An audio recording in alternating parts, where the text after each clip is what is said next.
Welcome back to Shifting Views with Willis, with me, Wayne Willis. This is a podcast about shifting views in business, community and society. Now then, climate change, sustainability, being more green, these are all the buzzwords that we're hearing every single day.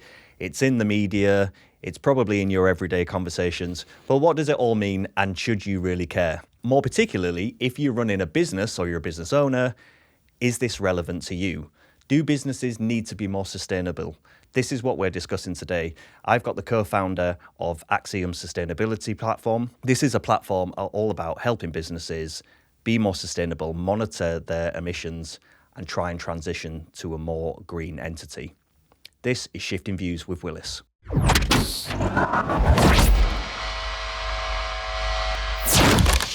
Welcome to Shifting Views with Willis. Joining me, my guest today is Daniel Usifoh, the co-founder of Axiom Sustainability Platform. Daniel, welcome to the show. Thank you for having me, Wayne. Just cutting straight to it, Axiom. Yes. What is Axiom? What does Axiom even mean?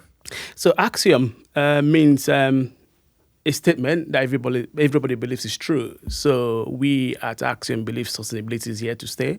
So hence the name Axiom. Yeah. So it means that actually sustainability is not going anywhere. It's here to stay. And it's all going to be a part of business going forward in terms of how we operate businesses. Right. So this is all about truth and, underpinning the importance of what sustainability is. That's why you've chosen that name. Correct. Because sustainability is not going anywhere. And businesses need to recognize that, and hence the name Axiom. And our ambition is to help businesses on their sustainability journey, make that as easy as possible, make it as business as usual, and take away the pain associated with actually driving sustainability. Do you think businesses generally are aware of the sustainability challenge, and should they even care? What is it a fundamental part of running a business to be aware of sustainability or your footprint? Absolutely. Your podcast is called Shifting Views, and businesses should see sustainability as not a nice to have, but a must have.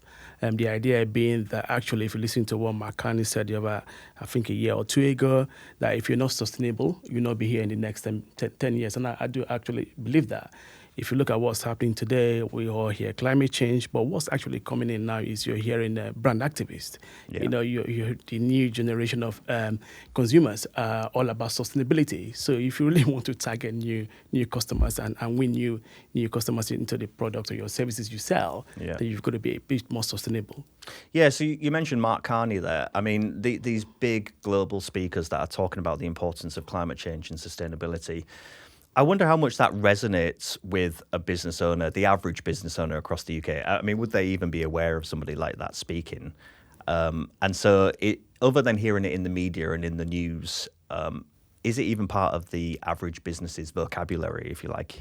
Yes, I think what we're seeing is, businesses by the very nature are not islands. They are part of a network of businesses. So you supply to a bigger entity, and those bigger entities are under pressure to actually kind of quantify their own impact as well. Yeah. So what we're saying is those big businesses are now having to ask their own suppliers with several tiers, what is the impact of your own operations? So that is we're seeing a kind of a cascade effect coming from the big businesses right down to the small businesses to talk about, hey, tell us what your sustainability impact is if you really want to continue to work with us. Yeah, I know, I get that, because it's like a supply chain thing, isn't it? It's Correct. A supply chain thing. And I suppose a lot of people, when they're thinking about sustainability from a business context, they're thinking of these big global organizations, But actually, even if you're a much smaller business, you are part of that ecosystem in some way. You are connected in some way. So it is as relevant to you as it is to a global giant. Absolutely. If any business is thinking about growth, sustainability has to be part of that growth agenda. Yeah. Because what you see now, if you're supplying to the public sector, you need to kind of quantify your social and environmental impact as part of your tender. And that's coming through within private sectors as well. The procurement department are now asking those questions as well. If you want to tender for products, supply products or services, they are asking you again what your environmental and social impact is as part of that overall tender process. So yes, I do believe that if you want to grow, you need to embed sustainable practices and sustainability within your own ways of working. Yeah, I quite liked your line actually, because you said sustainability is not a nice to have, it's a must have. Correct. And I'm thinking now of business owners listening to this podcast, and I can almost hear them screaming over, sort of saying, I'm so busy trying to focus on a business. I'm trying to grow it. I'm trying to make money. I'm trying to keep paying my staff. This is just another thing that I don't need to be thinking about.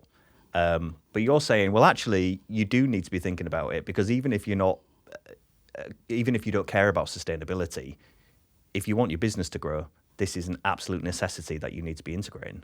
Yeah, I think as a business owner, you've got to look at it from two optics, really. One is from society point of view. You need to do what you can do to minimize the impact of your own operations within your own within the society within which you operate and the people that you interact with.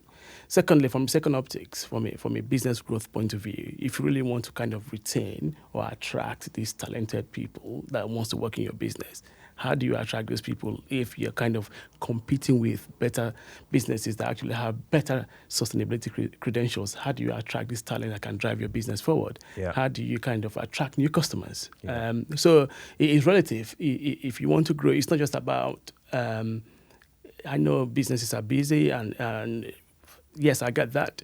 But in terms of long-term prosperity and growth, they have to factor that sustainability as part of what they want to do. I think, would I say, I understand business owners are really busy, and the first thing that comes to mind from a sustainability point of view is the cost associated with that. Sure. But actually, yes, if you kind of think about it, sustainability can actually be a source of competitive advantage, because if you implement some of the activities that will drive down your cost structure, and that gives you headroom to compete more effectively. Yeah. So you shouldn't look at it as a negative in terms of more pressure, but actually you see it as a way of actually optimizing the way your ways of working and driving efficiency within your business. Yeah, sure. And we'll come on to cost, because that's probably the big word that most businesses are thinking about. How much is it going to cost me to be more green? Now, what do I need to buy a fleet of electric cars? Do I need to do this? So we'll come on to that. But just picking up on a point you was just talking about there, you was talking about employing talent, retaining good talent.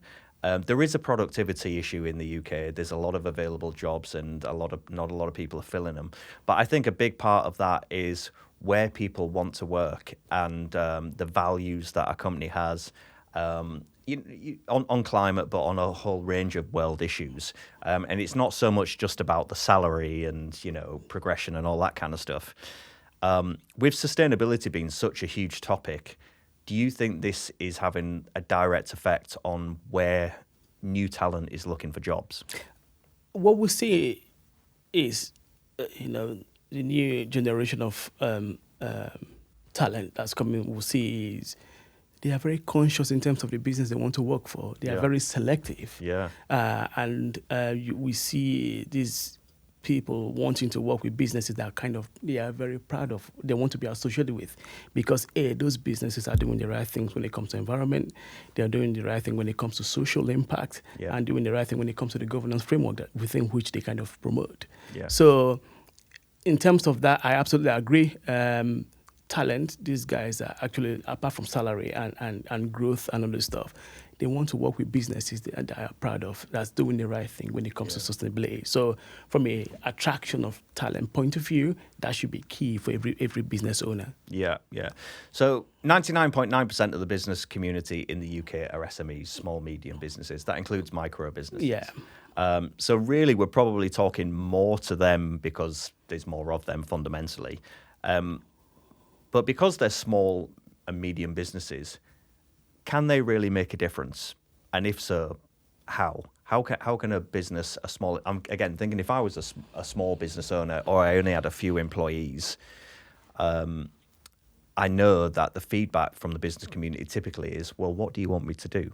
Yeah, I want to be more green. Sure, climate change is a problem. I want to contribute to that. I want to help. But what do you want me to do? What do you say to businesses that are saying that?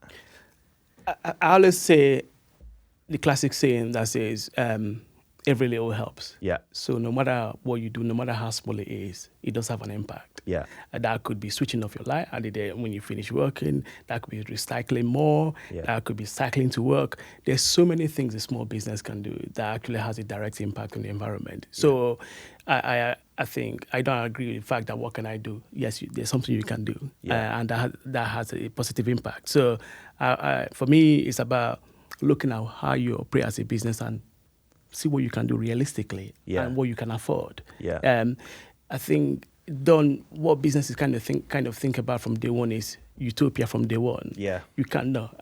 You've got to start small. It's baby steps. So every little thing in my mind does help as part of that sustainability journey. It's an evolution rather than a revolution in my mind. So you start small and you begin to build and build that momentum internally. So. Yeah, it sounds like to me. I mean, really, it sounds like a cultural thing to me. And in my work with what we do in innovation, the big thing that we talk about with all businesses is its culture. It comes from culture, and the culture comes from the leadership. And really, you're setting the values of what your business is about, other than what you make or what you provide or the money and all that kind of stuff. What are you about as an organization? You know, what are your values? What do you believe? And I think if you can underpin that, so drifting onto climate change or sustainability, if that value is kind of underpinning your whole way of working, from, you know, the way that you make your products or service to the way that people travel to work, the way that your infrastructure works, all of this stuff, if it's a conscious thought in every aspect of your business, then the likelihood is you're making a difference. Correct.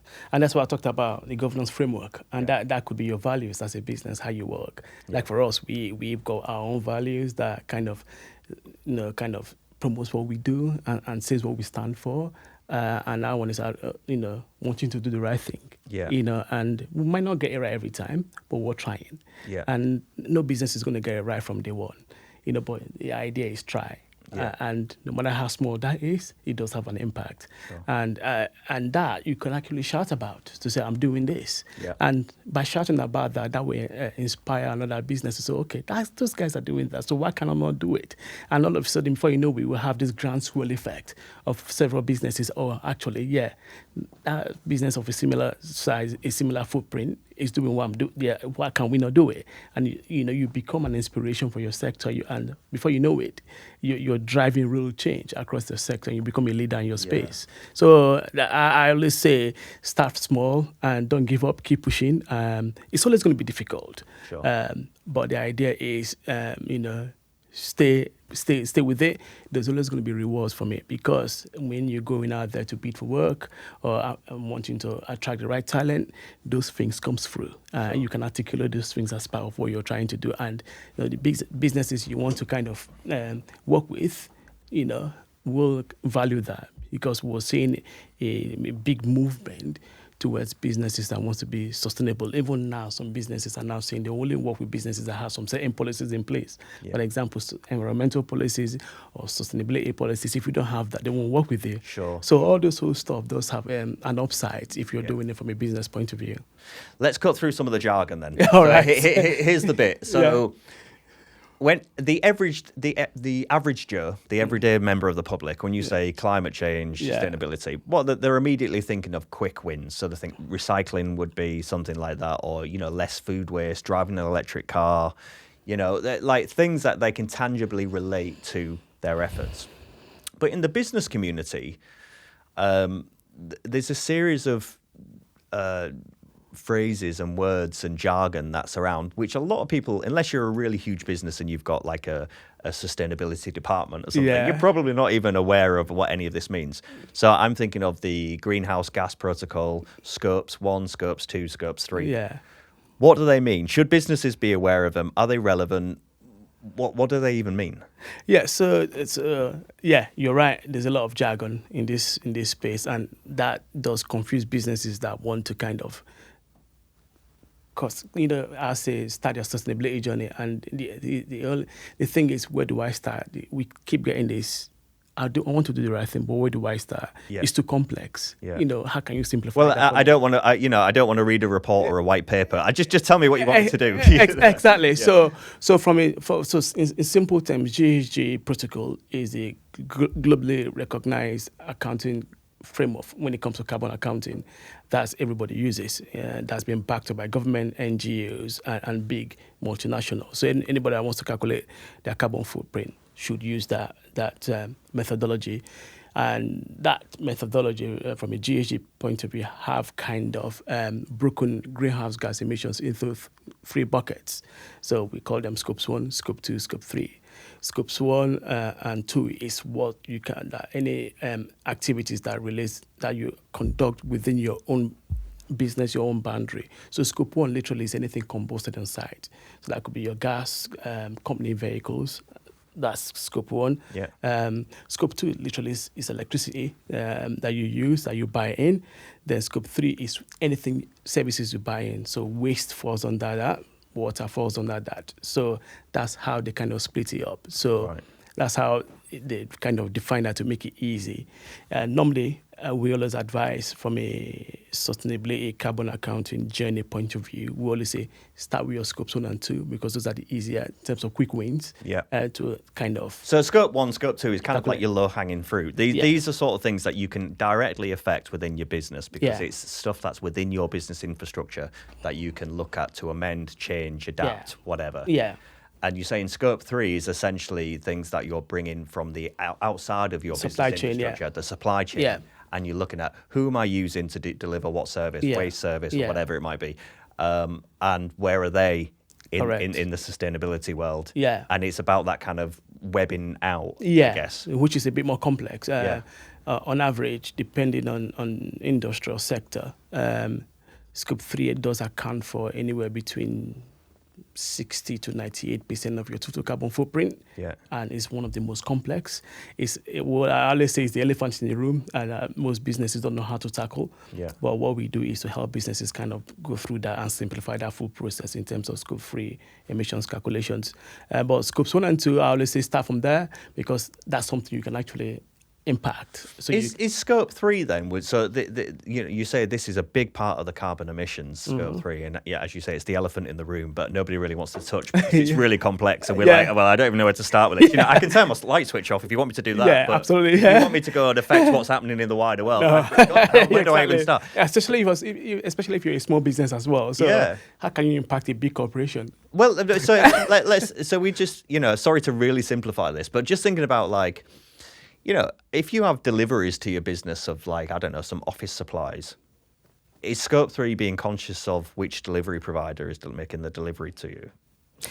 Is it that to that level? Yeah, you might, as part of your sourcing process or your procurement process or how you buy, you might want to look at a business that says, okay, you know what? Yeah, we deliver your office supplies, but that's done via our EV fleet. Sure. So you might, based on that, you might choose them. They might not be, from a monetary point of view, the most cost effective in terms of pricing. Yeah. But you're looking at this stuff from a sustainability point of view. Yeah. Actually, they're not the cheapest, but actually I'm going to go for them because I've got an impact when it comes to scope 3. I'm lowering my impact.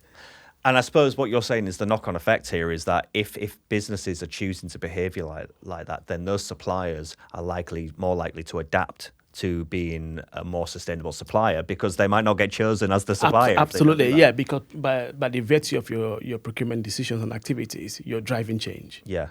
So if you're saying to a supplier as part of your feedback from your procurement process, the reason why we've not chosen you is because you're not as sustainable as who we've chosen, they will go away and look at how they can improve and bid for your work. Because obviously, bidding and contract is cyclical. So the next contract cycle, they might come back again and say, by the way, off the back of what you've told us, we've gone away, we've implemented some changes.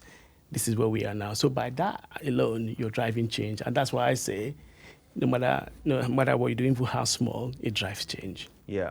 So why should businesses be monitoring their footprint and their sustainability? Is there actually any obligation for them to report how much carbon they're emitting or monitor this in any way? For small businesses, there's no mandatory reporting. But for businesses, the bigger businesses, there is mandatory reporting. Like here in the UK, you've got what we call SECA or SCCR reporting, streamlined energy and carbon reporting framework.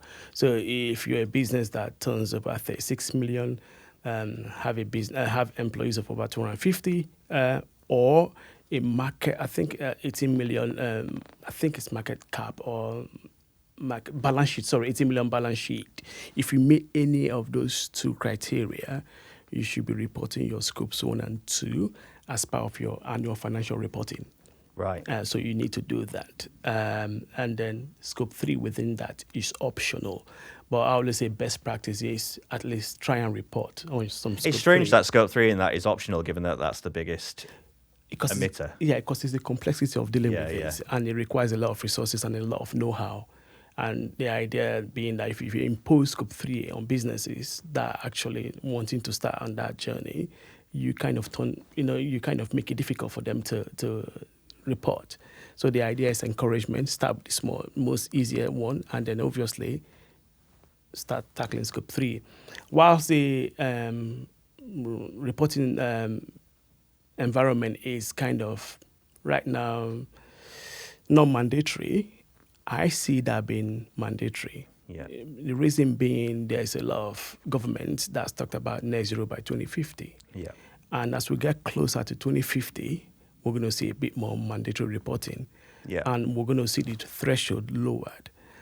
So for those businesses, that's wanting to kind of do the right thing, I think you need to start doing it now before actually it becomes mandatory. By the time it becomes mandatory, it's business as usual for you anyway. Sure. So just to recap on that, so you're saying then, if you're turning over more than 36 million, or you've got 250 employees or more, or a balance sheet of around 18 million? 18 million, if you meet any of those two criteria. If you meet any of those two criteria, then there's an expectation that you are reporting your scope 1 and scope 2 emissions as part of your annual financial report.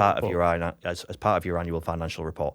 And you're sort of saying, well, it's not right now, it's not law, it's not mandatory, it's an expectation. But because there's targets and legislation in place to achieve net zero by an expected date 2050 for the UK, I think, you think the likelihood is legislation is going to come into place and it's going to be an expectation or even a law that businesses are going to need to be reporting these I think outputs. In essence, actually, the 2050, net zero by 2050 is enshrined in law in the UK here.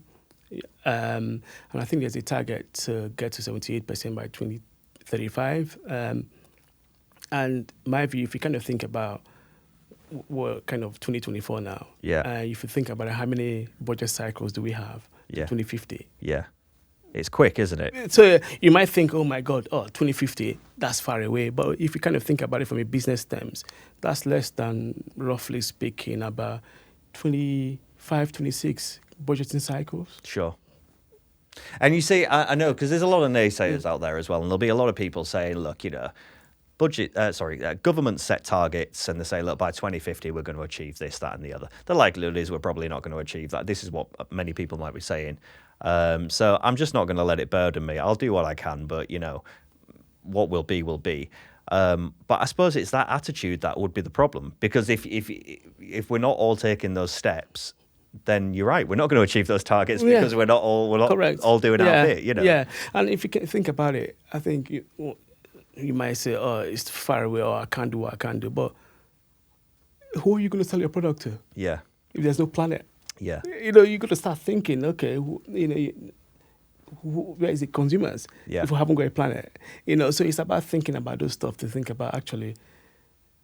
This is serious. Sustainability is serious, and I always say, I think one of the things, and I kind of say about is when it comes to sustainability, everybody kind of defaults to the environment. Yeah. But actually, there's also a social impact of environmental degradation. Yeah. And I always say we could look at it from two lenses, the E and the S. And those two you have to look. You don't look at them in isolation. Yeah. Look at those two as a holistic strategy. Yeah. And it's okay.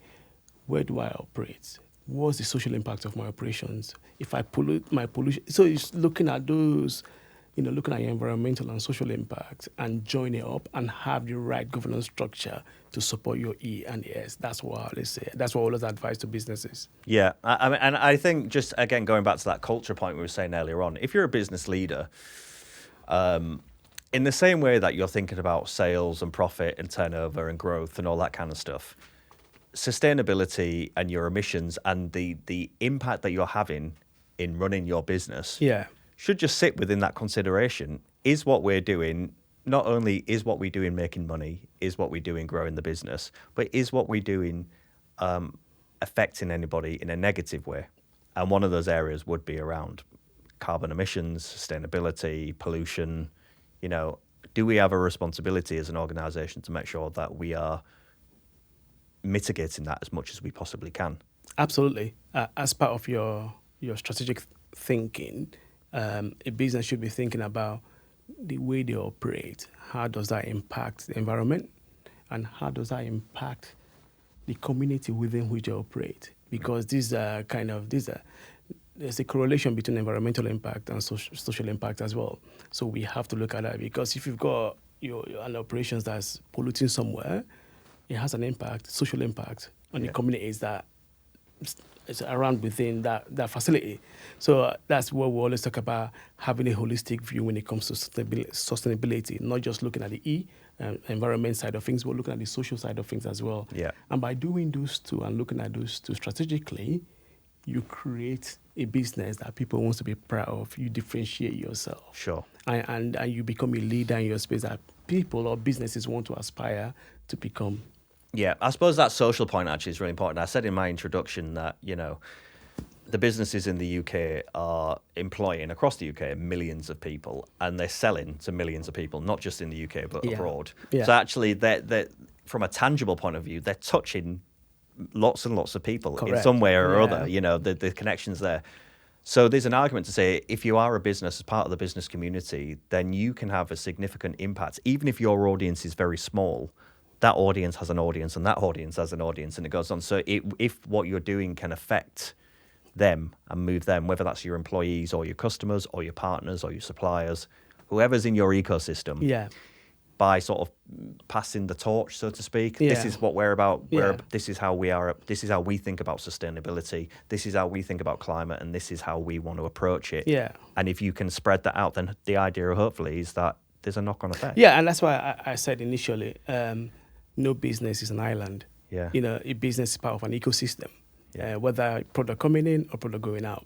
Yeah. And if you're able to kind of articulate what you do from an environmental and social point of view, and with the right governance, you're doing the right thing, because actually you're sending the right message to your suppliers to say, I want to work with this kind of suppliers, and your customers that sells to you, they want to buy from you, and they want to work more closely with you, because you become an exemplar to other people or their businesses as well. So like you say, it does have a ripple effect across that ecosystem. Sure. Because you're doing the right thing. Yeah. And in my view, by doing that, you become, I would say, a shining light for your industry that everybody wants to aspire to become.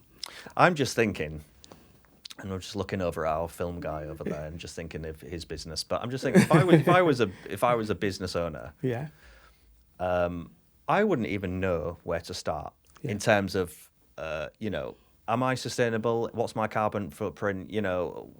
How much carbon am I emitting by driving to somewhere or filming a podcast? What is the emission of this? And I suppose with what you're doing with Axiom, that's what you're trying to address. And the follow-up question to that, I would say, is what role does technology play in this? So you've got a cloud-based platform that, as I understand it, is trying to help people monitor their carbon emissions, first decipher what they are, monitor them, and improve them. That's fundamentally what you're trying to do. Yeah. So if you're a small business or a business of any size, I mean, where would they even start with something like that? I think the first point of call is, I always say, quantify your impact. Yeah. And how would you do that? And by quantifying your impact is kind of calculating your current carbon footprint. Yeah. And that could be as simple as, from scopes 1, could be your gas. What's your gas usage? What is the emissions from your gas? Scope 2, electricity. What is the but how do you establish that? Like, is this written down somewhere? Do you use a calculator? So there's emissions factors that's provided by the government. So we take the emissions factors and we multiply that by your consumption, and that tells us what your carbon footprint is. So that's provided every year. So we do that. So that quantification gives you your baseline, where you stand from where you are at today. Yeah. And then, what strategies, what initiatives do you want to deploy to begin to kind of decarbonize and reduce your carbon footprint? Yeah. And that's the first point is, this is where I'm at. Okay, these are the action plans I'm going to have to implement, and then we can track those action plans to see if they're actually delivering what we set out to do from day one. Yeah. So that's the monitoring bit. And so it's a kind of end-to-end piece. And secondly, we talk about operational visibility.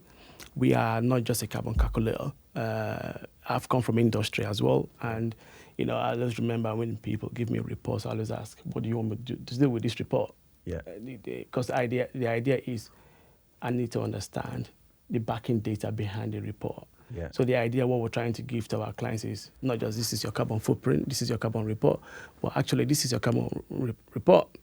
This is what's driving that. These are the areas you need to focus on to kind of reduce your impact. So then you can develop an action plan to actually deal with it. Correct. Yeah. So rather than just giving you a carbon footprint report, that means nothing. Yeah.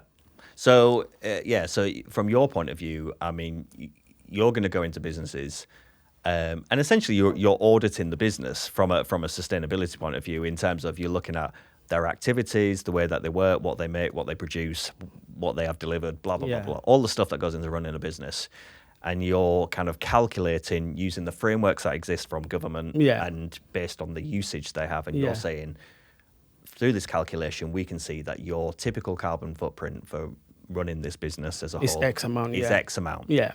The reason it's X amount is because of these factors here, and these are the biggest pushers here. Absolutely. Okay, and here's what we need to be looking at to drive that. Correct. So that's fundamental, and then essentially you're essentially holding the hand through the process of trying to get to whatever the cleaner state is. Yeah. So we'll say we're more than a software. I always say to the team, it's not just about software. Yeah. Businesses don't understand this space. No. It's all new. They don't get it. No. They don't know where to start.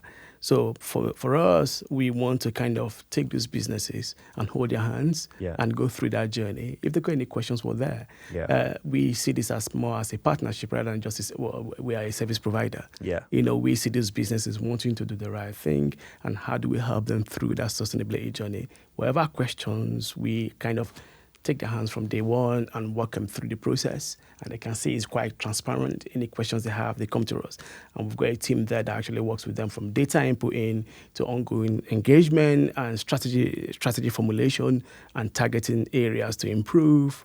We help them through this process. Yeah. So I think the two sides I see to this are somebody like you who's got expertise in this, and you can go in with your company and all your software and all that kind of stuff, and it's great, and you can say, look, we will do this for you. All right. So you're worried about your carbon footprint. You maybe not even from an environmental view, but from a business point of view or a legislation point of view, you're aware that you need to be more green. So you bring in somebody like you and your team, and you go in and say, okay, well, we'll help you do that because we've got all the kit to make that happen. Yeah, absolutely. If you're below that point, so you can't bring in a supplier to do that, and you are a smaller business, and you're probably not even considering any of this until the law changes and someone says, now you have to do this, and they go, oh, your accountant tells you need to record it. Yeah. For those people, is there like a quick step, a thing to start, for them to sort of even start the process of being able to even calculate their output and then take steps to improve it? Yeah, for SMEs, there's support out there. For SME, I think if you contact your local councils, they can signpost you to where they can support you in terms of support around sustainability and carbon footprint and stuff like that. And I think the government also have what they call SME hub, where they can help with. There's a lot of resources there to help businesses actually, small businesses. Sure. Begin sustainability journey as well. So I suppose what you're saying though is that even if you're not in a position to be able to bring in an expert supplier to be able to really dig into this stuff, the first point of call for you would to just to audit your own business. Just look at what it is that you're doing. What is your activity every single day? Think about that and break that down. Simple sustainability audit. What's my electricity usage? What's my gas usage? And then off the back of that, understand what that looks like year on year. Because if your usage is increasing but your revenue is not increasing, then why?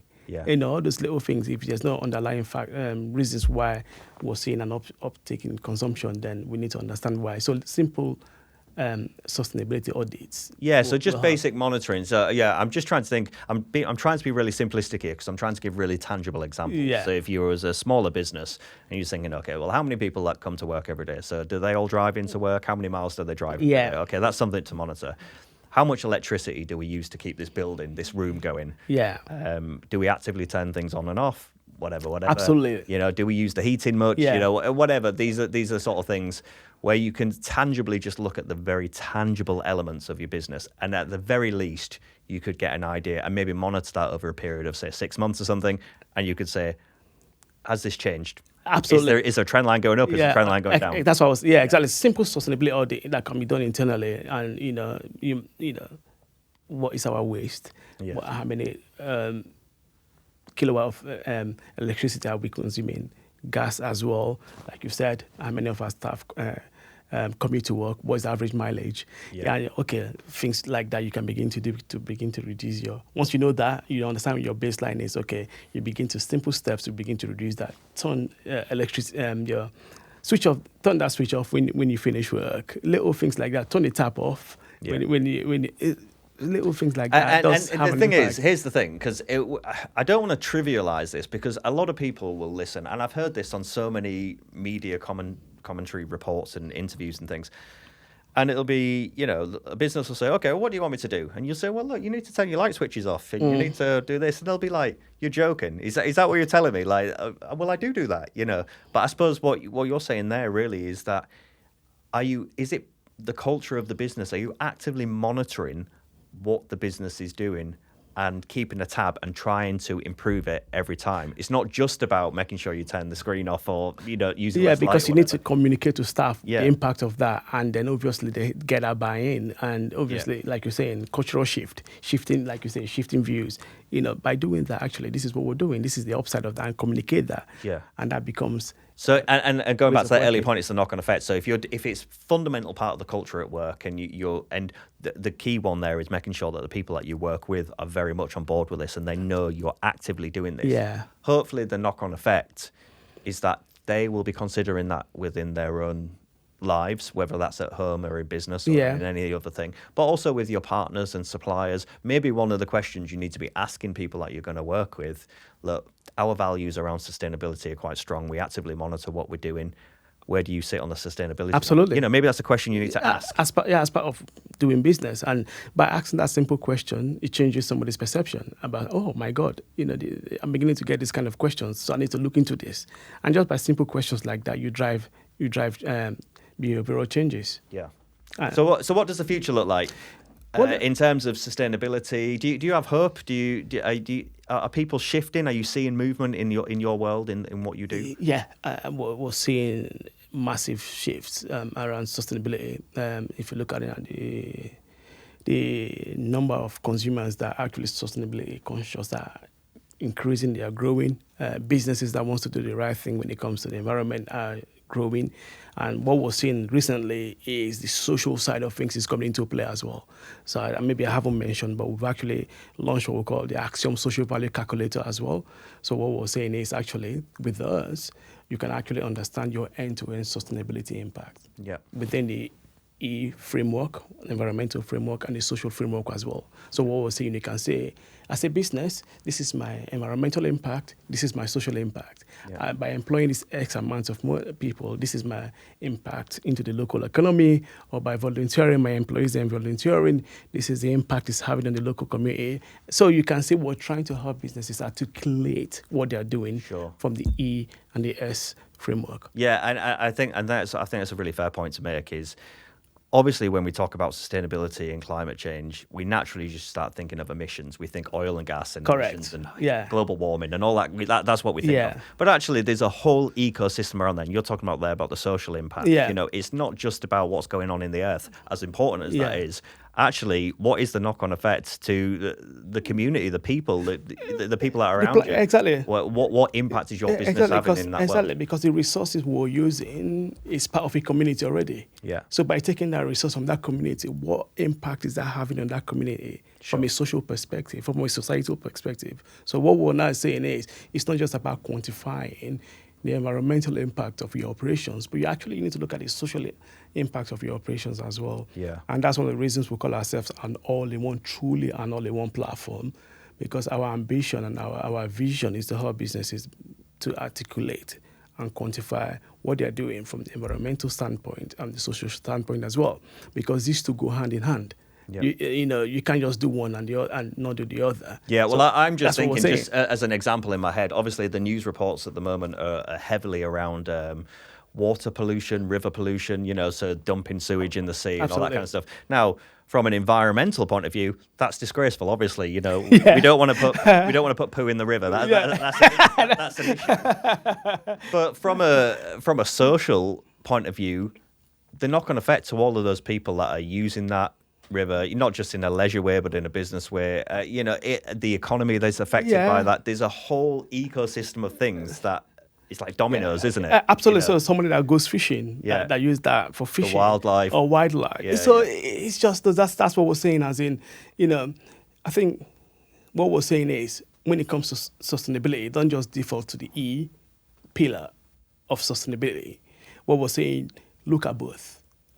Because by looking at both from day one, you're able to actually do more. Yeah. Because then you're not having to come back to the S.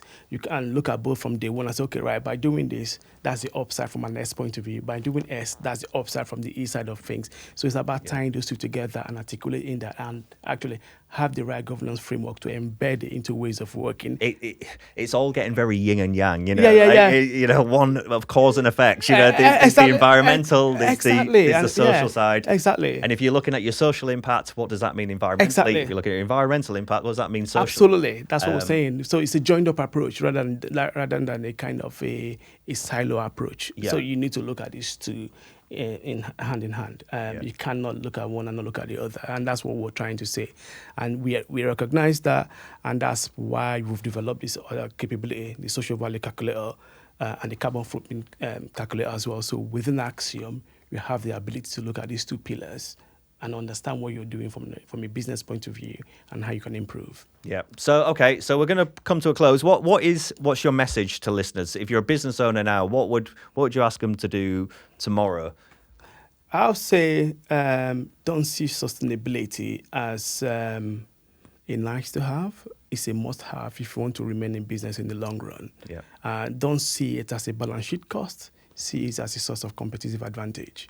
Yeah. And that's it. That's my message to business owners. Yeah. And if people want to interact with Axiom, find out more about what you're doing, where do they go? Come to our website, www.axiom-sustainability.com. Give us a call, LinkedIn us, WhatsApp, go on our website, give us a call. Let's have a discussion. Let's start a conversation. For us, it's about how do we help you on your sustainability journey. We want to be your partner in that journey. Axiom-sustainability.com. Correct. Okay, yeah. So you heard it here first. Daniel Usifoh. Yes. I've been rehearsing his surname prior to recording this podcast because I knew I'd forget. I'm terrible with names. So, well, to be fair, I'll give you 10 out of 10. Oh, there it is. This has been really informative. Thanks for coming on the show. I really appreciate it. Thanks for having me. Good luck. Appreciate that. Thank you. And we'll see you again in the future. See you for now.